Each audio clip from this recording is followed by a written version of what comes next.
Yep, video number 6. Where I'm at tonight is south of my house, across the road from where Claire used to live. And the camera is shooting right where his hangar used to be and his runway.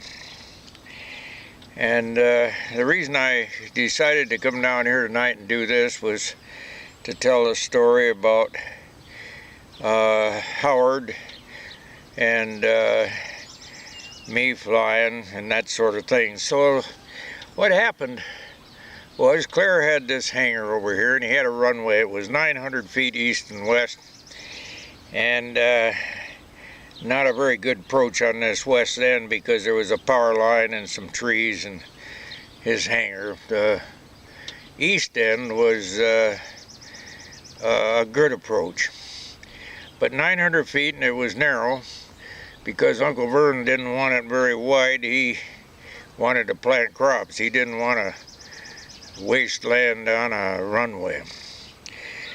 But Claire had this J3, kept it in the hangar, and the hangar was open on the east side. And and of course by then I had got my license. I learned to fly or soloed when I was 16, got my private license I think when I was 17. I was still in high school. So Claire let me fly that J3 anytime I wanted to. So Howard was younger than I, and I can't remember how many years, I'd have to look it up, but Claire was pretty good sized fellow, weighed about 220 pounds and was tough. There wasn't no fat on him. And I weighed, when I was, at that time, I probably weighed about 140, 145 pounds. And Howard was a pretty good sized young kid, even though he was young. So it was a lot better with two of us in that J3 with me in there than with Claire, so I would take Howard with me when I flew. And Howard was, I don't know how old he was, he probably 12, 13, 14. I'll look it up and see how much difference there is in age. That'll give us an idea how old he was, but he wasn't very old. And I'd take him with me and I'd let him fly.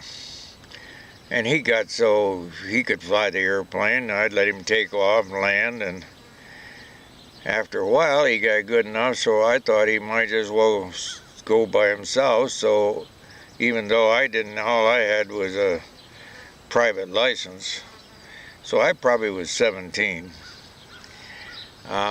maybe even 18. I decided to let him go if he wanted to. So I asked him, I said, "Do you feel confident enough to fly by yourself?" He said he did, so I got out of the airplane and let him go, and he did fine. So I actually soloed him, even though I didn't have an instructor's license, but I knew he would be okay. So then after that, Howard was flying on his own. He didn't have no license or anything, but he went and got to take dual. He actually flew the airplane, the J3, to where the instructor was to take dual. I'm not sure if they let him do that after a while, but anyway, he went on to get his license, and he ended up with a instructor's license, an instrument rating, and a seaplane rating, and all of that. And he was a good pilot. Him and I went to Alaska one time, flew his 310 up there, and I didn't have to correct him very much at all. As a matter of fact, in some ways he was a better pilot than I was. So that's the reason I come down here tonight to take the picture, because this is where that happened. But in addition to that, earlier than that, when Claire lived across the road, and before he had a plane in here or owned this piece of property, Peters has lived here, and Wally was the first young kid about my age that I had to play with. He lived down here, and the story I have to tell about that is sort of interesting. Wally and I both had bicycles, and we would occasionally take those bicycles in the afternoon and head to Eaton Rapids. Our folks didn't know we did it. And we'd head right to Miller's Dairy Farm out there on State Street and go, they had a store there. And it didn't cost much, and we didn't have much money, but we would go in the store, buy a half a pint of ice cream, I think it cost 11 cents, and eat it right there. And then we'd head home as quick as we could, and the folks never knew we was gone. And Wally ended up marrying Iva Jean Byron, and they lived down here.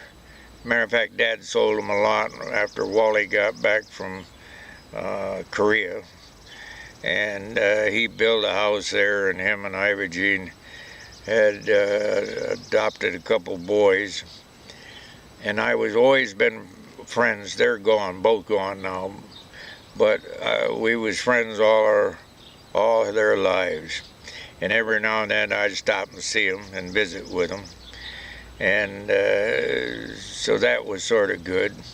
We grew up together and lived close all the years. So that's about all I need to talk about, I think, tonight. Well, the other thing is, though, right here is the house is gone now. When Claire got it, he tore the house and buildings down, and of course it belongs to Robbie Coates now. But after Wally's folks moved out of here, the Bradford moved in here, and they had a pretty large family.